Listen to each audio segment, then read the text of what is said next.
and act justly. Bless our city and those who lead it, and guide us in all that we do. Amen. Amen.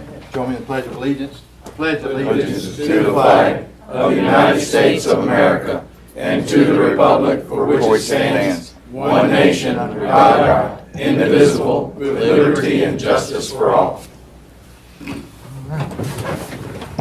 And we'll have our roll call, Madam Clerk. Yes, sir. Councilman Jones, post 1. I'm here. Councilman Connor, post 2. I'm present. Councilman Ingram, post 3. Here. Councilman Nascimento, post 4. Here. Councilman Rassi, post 5. President. Councilman King, post 6. Present. Mayor Lockhart. I'm mostly here, madam. Sir, we have a quorum. All right, thank you. And for the record, unanimous vote will be a vote of 6. Yes, sir. And one item that we're going to make a request that when we do have votes, if you would not mind voting by a show of hands moving forward. Just to be a little clearer, we had kind of a closer vote last meeting, and there was some confusion about who was voting for what. So when you vote now, would you please raise your hand to signify so. Thank you. We have the approval of our minutes. To have a motion to approve. So moved. Motion by Mr. Ingram. Second. Second. Second by Mr. Rassi. Is there any discussion? All those in favor? Aye. Any opposed? And any abstentions? So, madam, that's unanimous. Yes, sir. All righty. The first item we have is a presentation from the Knights of Columbus. And so, I don't see, are there any other knights in the room? So, gentleman that was supposed to be here had to be out of town when we canceled the meeting last week. So, Chief, you'll come on up. The Our Lady Star of the Sea Catholic Church Knights of Columbus men's group from behind the City Hall here had a race a couple of months ago now, but just trying to coordinate and get it all done or whatever. But through the course of that race, we were able to raise $3,000 to go to the K-9 program at the City of St. Mary's, and we're happy to donate that and look forward to supporting the K-9 program with future races. And so get your running shoes and let's get out there and help support a worthy cause. And now on the website, June 14th is actually that next race.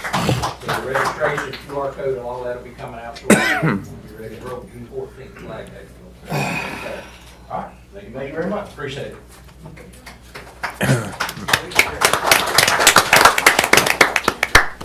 The check is free. K9, not a boat.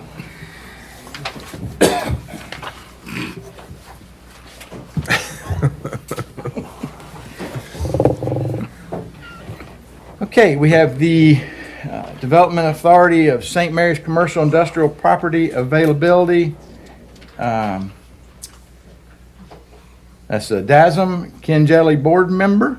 So I guess is got a presentation for us. Good evening, Mr. Mayor, council members, members of the public. Mr. Jones. Ken Jelly, 102. I apologize, sir. Could you press the little button? It's on. Green for you. There you go. There, it's on now. There you go. Better. Yes. Bureau 549. Ken Jelly, 102, Saltgrass Trace here in St. Mary's. About 3 months ago, my boss, Steve Hahn, who's the chairman of the Development Authority of St. Mary's, asked if I could put together a working group and come up with a list of properties in St. Mary's along the commercial corridor and up and down the Charlie Smith Senior Highway, and identify these properties that may be available to developers, whether they be zoned commercial or zoned for industrial applications. So I put together a team. It was a working group of 4 individuals. Was Tommy Sailors, one of our DASM members, Sean Myers, another DASM member, representative from our group of developers in this general area, and Andrew Gross volunteered to assist us, and myself. We started with a windshield tour up and down Osborne, starting at the Lighthouse radio station and driving down 40, trying to identify properties that not only had signs posted that the property was for sale, but also areas that looked like they probably would be. And after that windshield tour, Sean Myers put together a list of the properties by parcel number, and we sort of refined that list a little bit. And then, thanks to our community development director offering the assistance of her staff, we worked with Elise Pierce and Miss Becky Grace, who put together, and Elise put together this particular map, which is a representation of the properties that we feel are available for development, whether they be commercial or industrial, with parcel numbers. And then working with Mr. Gross, we sort of wanted to know, would a developer be interested in just a parcel number, or would the developer be interested in acreage, or maybe in what the price might be?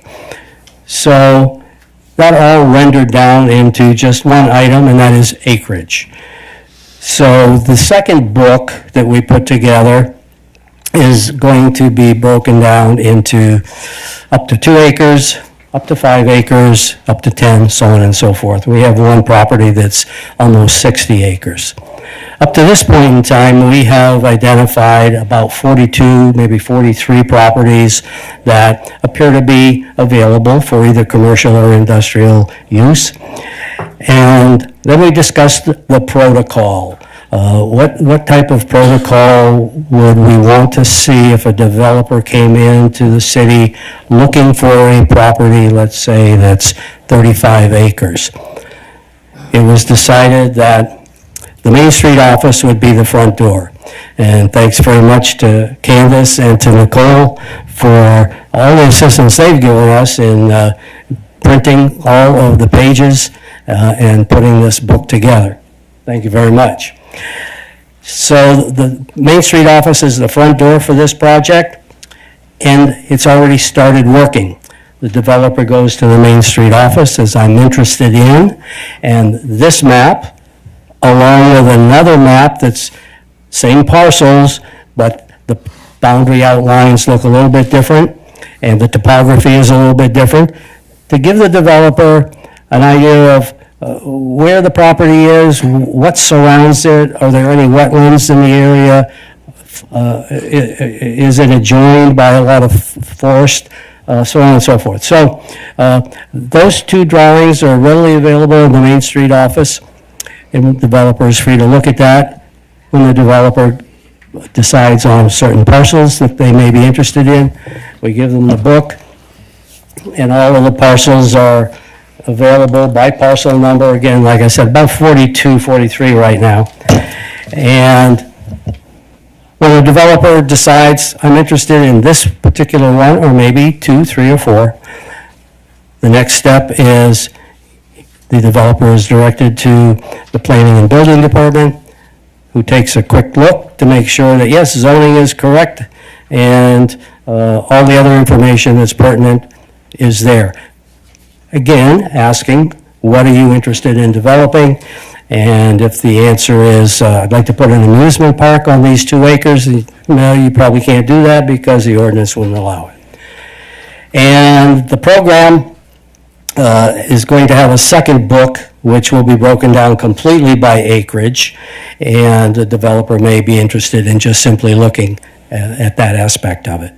So that's the program in a nutshell, and once again, we've had a tremendous amount of help, and the Community Development Director staff has been phenomenal, and Main Street staff has been wonderful, and all the folks in the working group have participated and really pulled very hard in order to get this thing put together.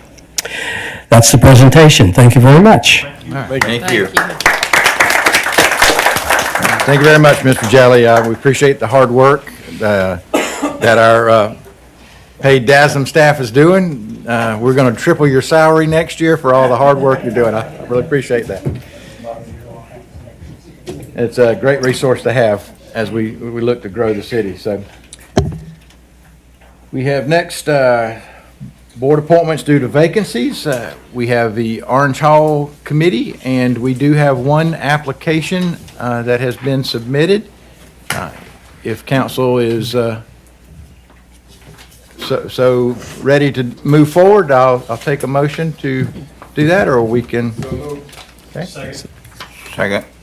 Okay, so we have a motion by Mr. Jones and a second by Mr. Connor. And this is an application for Wendy Creary to join the Orange Hall Board. Any other discussion? All those in favor, please raise your hand. Aye. I heard all the ayes down there, so That's the requirement. old habits. All right. So that was a unanimous vote of 6, Ms. Walker Reed. Yes, sir. Okay. Next, we have the St. Mary's Intercoastal Gateway Steering Committee. We have a vacancy there of Mr. Grudy, and we have one application that has been submitted at this point. Is there a motion? So moved. Motion by Mr. Nasmino, second by Mr. Rassi. Any other discussion? All those in favor? And that's unanimous, Madam Clerk. Yes, sir. And next on the list, we have announcement of a board appointment for the Tax Allocation District 3 Advisory Board. We have one seat still available there. I encourage you to consider applying for that.